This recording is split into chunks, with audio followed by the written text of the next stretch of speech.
welcome back to the project. Slice of life, another 20-minute on digital research, information, administrative stuff that, we've kind of swapped now topics from, thank God, all that business and internal work-related affairs is kind of over with. It was difficult because, like I said, confidentiality, privacy, I just couldn't talk about directly the topics. I couldn't even show the topics. Couldn't show or talk about it. I had to talk around it. So now I can show stuff again, which is great because, in fact, I'm not sure. I think I should have used a full screen scene on OBS, but it's okay. We'll just get used to it over time. But over here, what we have now, we're gonna swap domains from, I'll go from business and corporations and HR and business and work and interface IT. We're gonna go to mental health and psychiatry and forms healthcare medicine. So over here, something that I had to do for intermittently, so maybe half a year ago, more than a year ago, I went to an institution, a facility called CAMH. It stands for the Center for Addiction and Mental Health. Very straightforward. I think you can tell what it's about, right? It's like a psych ward. I'm not kidding, but they probably have a psych ward. Anyways,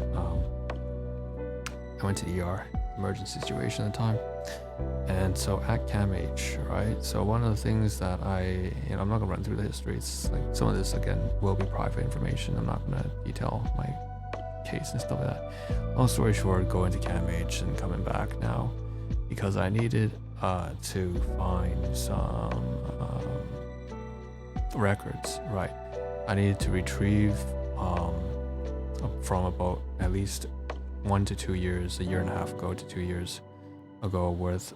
I had a couple visits when I was still undergoing that kind of crisis situation. So I didn't take any of the medical records, and I kind of need the records now for the kind of application that I'll be fulfilling next.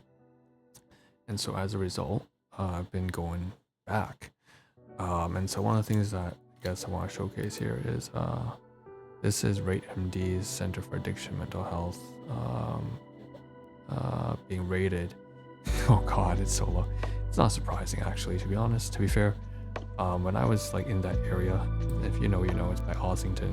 Like I don't think some of you know. It's like Queen. It's on the west side of my city district. If you live in the same city, you would understand. Some of the staff there are quite atrocious, and it's because they're dealing with some really atrocious people.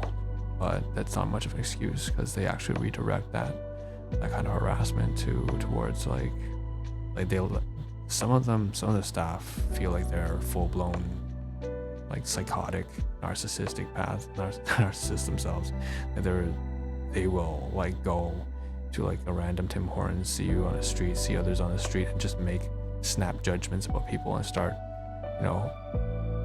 trying to find like your weak points, your weaknesses, what kind of like triggers you or makes you upset.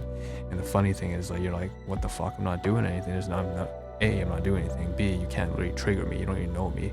It's like, right? But they have all these thoughts about what makes you upset, and because they face people in their clinic unfortunately all the time, which honestly, depending on which clinic inside CAMH they're dealing with, I kind of feel sorry for some of them, but they kind of do the jobs themselves, and I can't really, excuse their behavior otherwise. Anyways, the point is that there's a reason why there's actually only 1.6 star rating here, but let's find 1.6 star out of 52 reviews.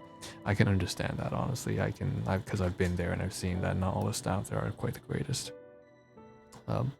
There's that incredibly sassy, it's just you don't have to be in finance to see this kind of issue, right? No matter what industry you go to, whether it's construction or infrastructure or healthcare or medicine or hospitality, there's always, people are people.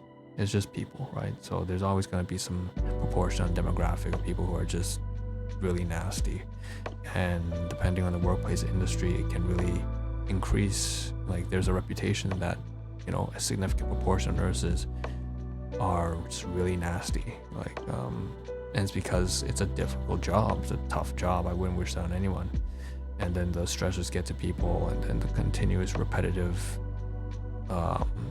exposure to just really poor behavior, especially working in like a psych ward, you know, and you're dealing specifically with people with like ASP, NPD, BPD, HB, like, oh god, it's just crazy. Or the whole cluster B.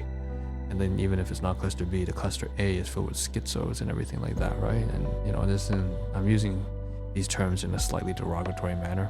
I'm not. I don't mean it that way, right? I'm just speaking. And so that's probably the reason why.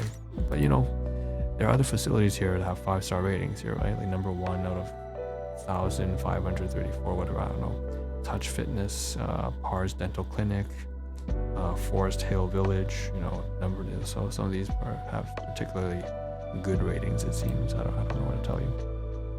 Long story short, I went to RateMD's because I was looking for the specific bridging clinic physician who tended to me.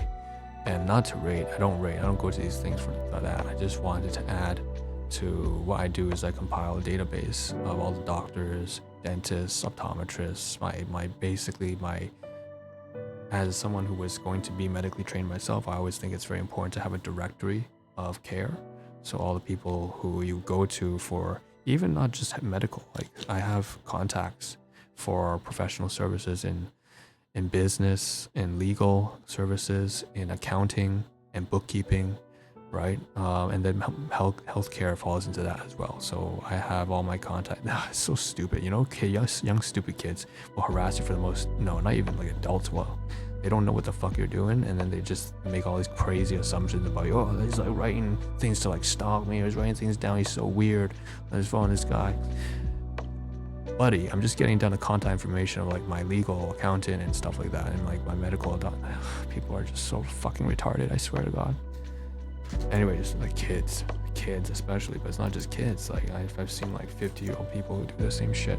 It's like you're on your phone and they take issue with that because they think you're like taking notes on stuff that you shouldn't be taking notes on. It's like, trust me, if I were taking notes, it's something that's worth taking note on. But anyways, sorry, I'm just like venting now. People are just so fucking annoying. Sorry. Anyways, yeah, so that's that. You know, I have I will go and find my doctors, get down to their email, their you know, opening hours, and you know, because I want to know, you know, they're usually off on Wednesdays. By the way, most doctors kind of like take a 1 day off on the weekdays kind of thing, which is understandable, right? Because it's usually on the weekends that people who are, you know, blue collar workers can come and see you. Okay, CAMH employee directory, again, same thing. I came here just to seek out, you know, the doctor I saw. I didn't find him, but Center for Addiction Mental Health is BLA's largest mental health addiction teaching hospital, combining clinical care, research, education, policy development, and health promotion to help transform the lives of people affected by mental health and addiction issues. We believe that BLA is BLA, health is health, through our work building a moment. So this is a pitch. I mean, it's not a pitch, this is a synopsis. And apparently it was written by its own, you know, its own like PR manager, right? I presume.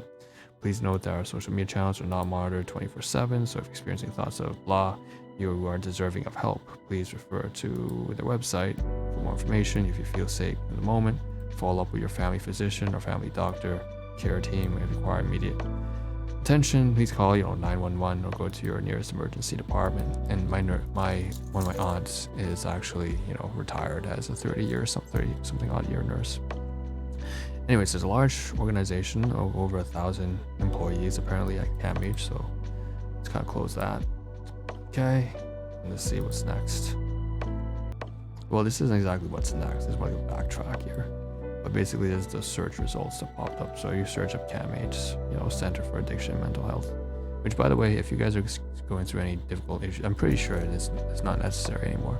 We had a huge mental boom. It went into some crazy extremes that was when things got really ridiculously political in like 2010s, and then it's just people were using mental health as an excuse to excuse their own like horrible behavior in the public and causing distress to like regular everyday people. anyways, it's over now, right? It's over now, I would hope. And now it's come down to some kind of reasonable norm. So if you need help, right, there's so many resources available online, in person, in facilities, professional and otherwise.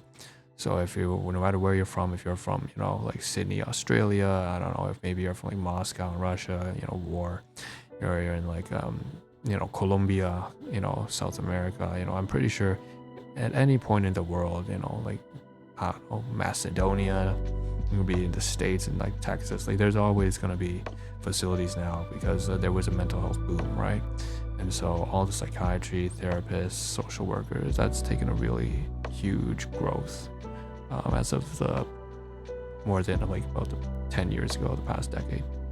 So you don't, CAMH is just within my city, within my, you know, but you can find your own organizations if you're experiencing thoughts of like, you know, severe depression, severe anxiety, you know, burnout, stress, incredibly damaging relationships, and, you know, so on and so forth, or hallucinogenic type, you know, sensory, perceptual, you know, tampering of the mind, delusions, delusional beliefs, or you or your loved ones, doesn't have to be you, right? You know, feel free to seek out that help. You can find it definitely. There are online resources as well. A great one I like to refer to all the time is like Dr. Alok Kanoja, and he runs the Healthy Gamer GG thing, and he does a lot of great videos on stuff like that. So that's the first point to go to when it comes to like online help, I think. But there's so many places you can go. You can just literally just Bing and Google up, you know, find like the Cleveland Clinic. I think that's in the States, pops up all the time. So when I search, so there's just a search here, right? You see Bridging Clinic, that's where I went. ER, CAMH Breeding Service, Rapid Access. Doesn't matter, by the way, doesn't matter how old or young you are. You're never too young or old to go and seek help from a psychiatrist or a mental health institution or a social worker if you need housing or homelessness, or you're facing drugs and addiction or whatever. You need to, you're having difficulties with emotional regulation, or you know, if something's going on, whatever. You can feel free, just go help yourself. I know that this will vary according to each country and stuff like that. I definitely am more fortunate to be in a first world developing country that has these services readily available, and to be in one country that particularly offers this for, it's just subsidized by taxes, so it's not free, but you know what I mean, right? It's like, it's more available. We have a public health system. It's not privatized. All right, so that's that. And you always gotta be grateful for that kind of stuff, you know, blessings, you know. Center for Mental Health Associations, that's a different one as well. Okay, so that's it for this search. Now we're gonna go straight to the website, okay? And okay. So the reason why I came to the website, right? So those 3 tabs had to do with like location and searching out the physician that I sought out. Couldn't find him, doesn't matter, it's not a big deal, but I at least have the contact information for CAMH as a whole organization anyway, so. Like I said, the reason why I come back to this is because I need medical records, and recently I've had to speak to a social worker or a physician, and I'm very grateful for the help. Let's just say abbreviated by O and T. O and T, T the psychiatrist, O, again, privacy, confidentiality, no names mentioned. We're just bringing up like single letter designations. O and T. O was a social worker, T was physician. I'm very, very thankful to have been there, and just a very composed, understanding, and very informative. I learned a lot about some, because I went there for was for finding administrative like paperwork that could demonstrate that I'm working on a treatment plan. So that's something that I went for. And then another reason was afterwards, there was kind of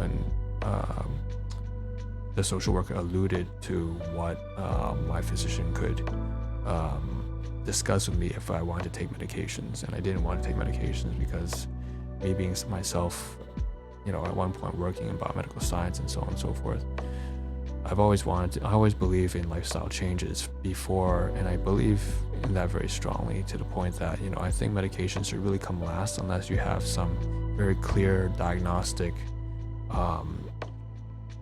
circumstance that demonstrates that your illness is highly hereditary, meaning that you can't change, or that the situation you're embroiled in truly cannot be worked on through diet, sleep, relationships, socializing, exercise, meditation, work, like just getting out, breathing, just taking a fresh breath of air outside, going outdoors every day, just cutting detrimental habits like, I don't know, like playing too many video games, watching too much television, getting too much into toxic relationships, gambling on the stock market, taking drugs, smoking, all that crap, like beating your jerk off, beating your meat off to like, porno and some crap like that.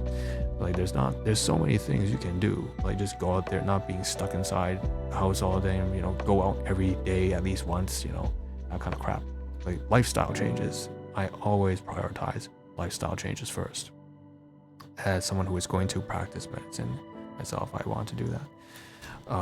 In fact, the fact that I couldn't really do that, at least in part, was because I recognized that even in medicine, there's a lot of that is there's a push, right, for people to be kind of put on some kind of prescriptions, and it's a lot better up here, right? I will say that we don't have that as big of an issue here, but that's a conversation to have, right, one of these times.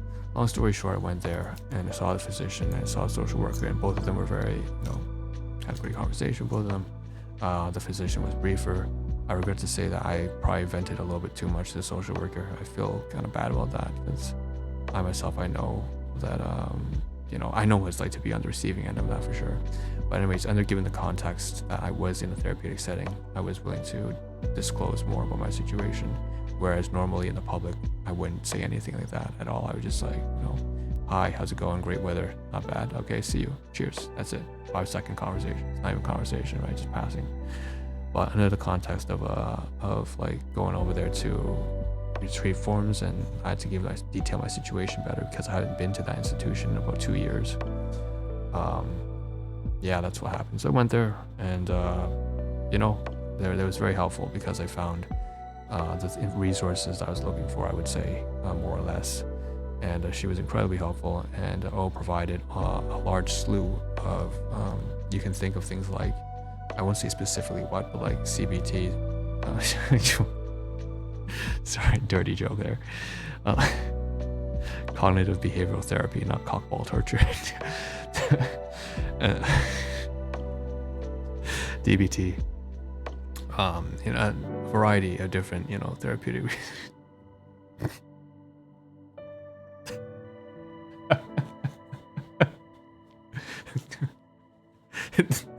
it plays off well too, because I remember I made a running joke like a year ago on I named one of my episodes like BDSM gear. It's not. I was just joking. That was like 4 years ago, like 2019. It was really just a strap, like, and just for like extra pockets. Anyways. All right. All right, back on collect ourselves. It's a good laugh, a little bit of catharsis, because we were talking a little bit about mental health and stuff. Anyways, inpatient clinics, that's a website here. The whole time of the story. So bridging clinic service, contact information, additional details intended for one of the crisis and critical care inpatient units, say emergency ER, and so on and so forth. So that's that. And Queen Street, Monday through Friday, 9 to 8, so it closes pretty late, and location and all that kind of stuff. So I was just looking for the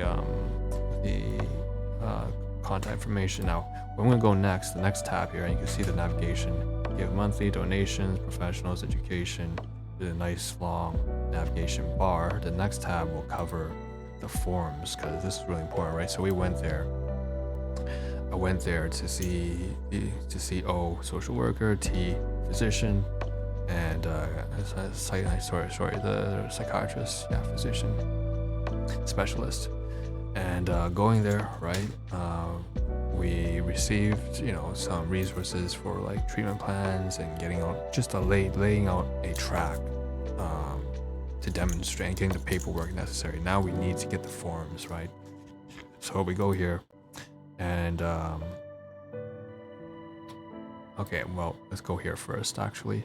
So this is when you go to Bing and you search up, right? So this is the form. So I received a couple papers, and one of them detailed to me the website to go to look for the forms. I decided to Bing it up in Google anyway. So one of the forms is, the consent for disclosure of personal health information. Of course, every medical institution you go to has a form like this because, again, this is PHI. This is somewhat the irony, right? We just talked about data retention and PHI and these general topics of like security and personal information and privacy in the previous episode or 2 episodes when we covered like the business and internal business and corporate security and data retention, right? So in IT.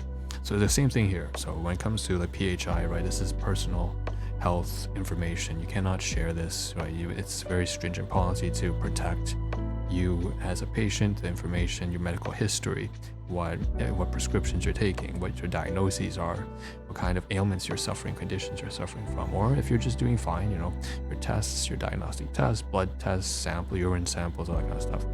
And so all that stuff is private information. You can't share that. So if you want to retrieve information, even yourself as a patient, you always have access to that. At least in the country that I'm in, we have those kind of freedoms, right, and the rights to request our information, but you do require an official process. So you go get a form. So one of those forms would be a release of personal information. That's not this one. This one here that's searched up is consent for disclosure. So disclosure is another form that you use to say, hey, this information, I'd like you to send this PHI medical information history to, say, your family doctor. So this might be a specialist, and you want to get it from a specialist and send it over to your family doctor. So that's basically what I wanted to do. So you can see here, page count 283 KB, right? Health records, release information. So I'm just going to close this later on. And let's hop over to the tab that we were in before. Okay. And again, I can show this because it's easy for me to show things that don't have anything private, right? So this is like the CAMH form. Okay, so Center Addiction Mental Health form for access their health records department for information. So you go there, you take notes, the therapist or the social worker or caseworker or psychiatrist, you take notes, and then or consultant, whatever, right? So then you have the right to access your personal information. So this is one form. You have the right to access your personal information from CAMH unless the legal exception applies under Personal PHI Protection Act 2004. 30 days to respond to requests to access. In some circumstances, we may need an extension. And so you see, you have to enter your name, right? Request records. What do you want to request? Your entire chart, specific documentation. Please note, how you deliver may vary. So indicate your preferred method of delivery. Some may come with costs. You have to be careful about these things. Of course, go to the website, make sure you speak, or you can just go in person, ask the receptionist. Just ask them, how much the fee would be if there is a fee. So electronic, secure file transfer to an email, or paper copies. You can go pick it up in person or mail it. So on and so forth. If there are issues, they can call your number, so provide your number, authorization, signature, date, all that stuff. And if you're not, old enough, that you can have your legal guardian. So it could be your parent, it could be your uncle, it could be whoever, your foster parent, it could be your godfather, whatever. Very relatable to me, honestly. Hello. Closing this one, we have, so this is the release records form. And then there's another form behind this, which is the disclosure form. Right, so again, different from the release form. Release form is for you. Disclosure is for the transfer of information to another professional aside from yourself. So again, name, I hereby authorize. You have to declare, obviously, I authorize in legal terms, right?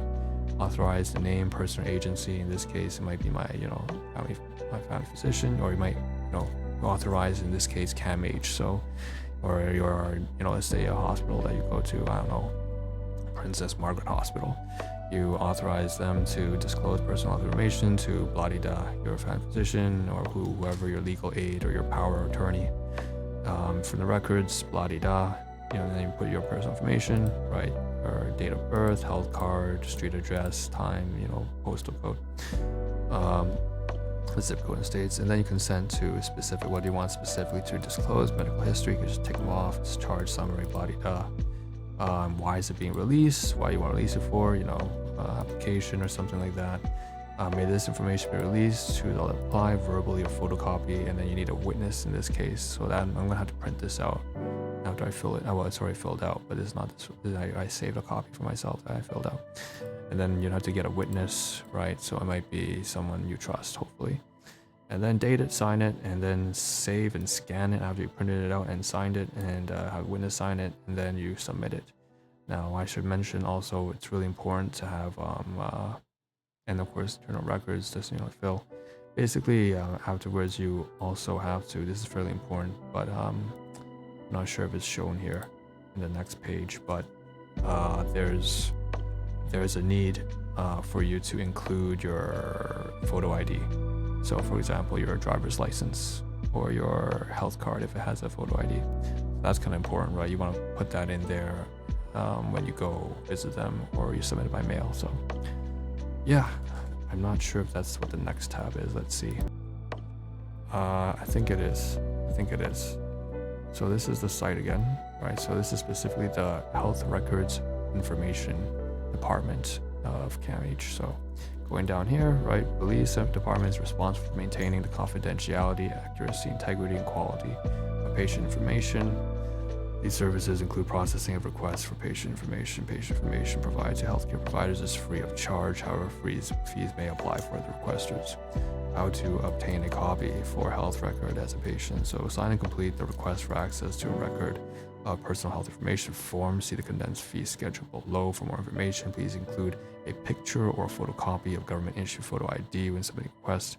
And you go all the way down, of course, and then there's FAQ. So how to obtain a copy of health record if I'm not the patient. If I'm not the patient, how to obtain a copy of a deceased patient, and they'll show you through all of this, right, different forms. How long does it keep the records? Email, fax number, mailing address, right? How do I submit my request? And that's about it. I think that's every single thing that we need to do here. Thankfully, we blew away maybe about 7-8 tabs here. I'm very happy to get rid of this shit because, man, I can't believe it's just more stuff to do that ends up taking more space. Ideally, we wouldn't have to cover this if we didn't. But that's about it. All right, so I think that's it. That's everything. Thanks for tuning in. Thanks for tuning in to this particular episode. And I think the next recording I'm going to do is going to be uploaded for tomorrow. It's going to be about storytelling. It's going to be gratitude, and it's going to be fun. So I can't wait because I need to get that done anyways for the next day. And I look forward to that. So that being said, I'll see you guys in the next one. And I hope, again, this information is useful for you. I know it's not. This sounds more educational. I'm going to be honest. When it comes to the series every Friday, the Friday series typically is very educational, and that does make it a bit mundane. It sounds a little tedious, right? It's almost like I'm giving an instructor's lecture, or maybe I'm running through a manual guide, and that's all right? This is stuff that hopefully is useful stuff. So with that being said, we'll see you guys next one. This one's going to be more storytelling, and it's going to be more just personal, more casual. Okay. Yeah, it's going to be community. Oh, I'm going to respond to community. Okay, I need to shift my mindset then. Cheers.